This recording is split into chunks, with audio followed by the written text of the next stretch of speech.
I could not imagine that I would develop such a unique bond with a bumblebee. I think what surprised me the most was how much she trusted me. I would put my hand down on the ground and she would run right over, crawl right onto me. While I did my work, she started zooming around kind of like a cat or a dog. And she would rather be up with me than in her enclosure. I felt really lucky because how often do you have that connection with a wild insect, right? But of course, I wish that she would have been able to live out a normal bumblebee life. This is her story. I was going to the grocery store, and as I was walking, I looked down and I see this massive bumblebee, and she was just laying lifeless on the side of the sidewalk. I wasn't sure if she was alive when I found her, so I kind of put my hand down just by the off chance, and she did crawl onto it right away. I have been on a mission to save the bees since I was a little kid. So I just turned around, brought her home, and tried to give her some sugar water to help kind of give her some energy back. I didn't notice that her wings were broken off until I got her home.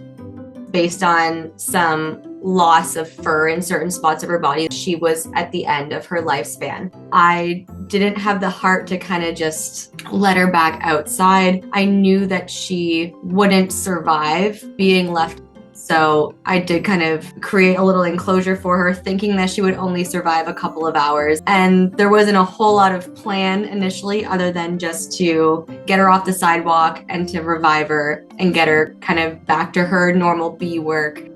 I did a lot of research. Handling bumblebees was something that I was used to.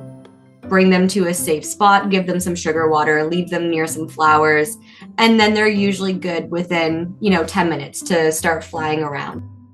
And I couldn't have really imagined that my afternoon bringing her to my yard would turn into what it turned into. Once I realized that she was not safe being outside, I built an enclosure for her, and I changed it around every day. So she had lots of sort of tunnels to kind of crawl through and things to climb on.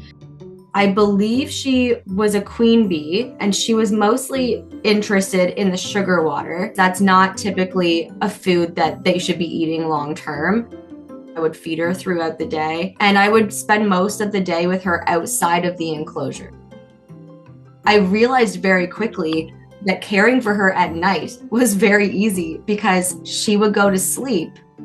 Especially senior bees will sleep around 7 hours a day. I would get her up in the morning and she would eat and she would be hyper all day and then back down in the evening.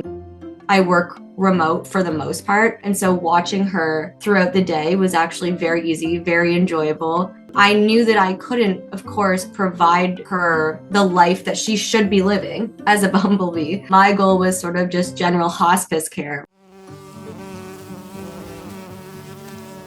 The first sort of half of that 12 days, she was still very sort of energetic and climbing everything.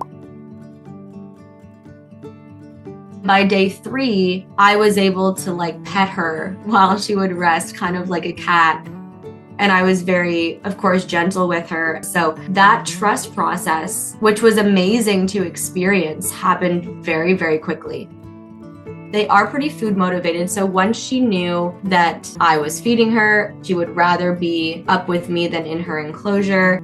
I think that she knew on some level that I was a safe person and that I was there to help.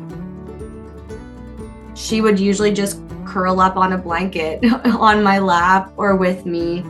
She absolutely was fierce. She was resilient, and she was actually so full of life. She had such a personality, which I think is a very big misconception about bumblebees, is that there are some studies that show that they do each have kind of unique personalities. She was very affectionate, which is a funny thing to say about an insect, but she absolutely was. There are people that are fearful of bumblebees. It's a stereotype that they will sting very easily or that they can be aggressive. People kind of forget sort of how hard bumblebees work and how important they are for our environment and our agriculture and in pollinating our foods. They're much smarter than people think, and they have abilities to remember voice vibrations and faces, and they develop trust with handlers. Her species of bumblebee, they live in the ground. So I kind of build these little tunnels under all of this grass and leaves, or as well fresh flowers every day. And she would like climbing up on me and showing kind of signs that she was exploring or being adventurous, maybe even being playful.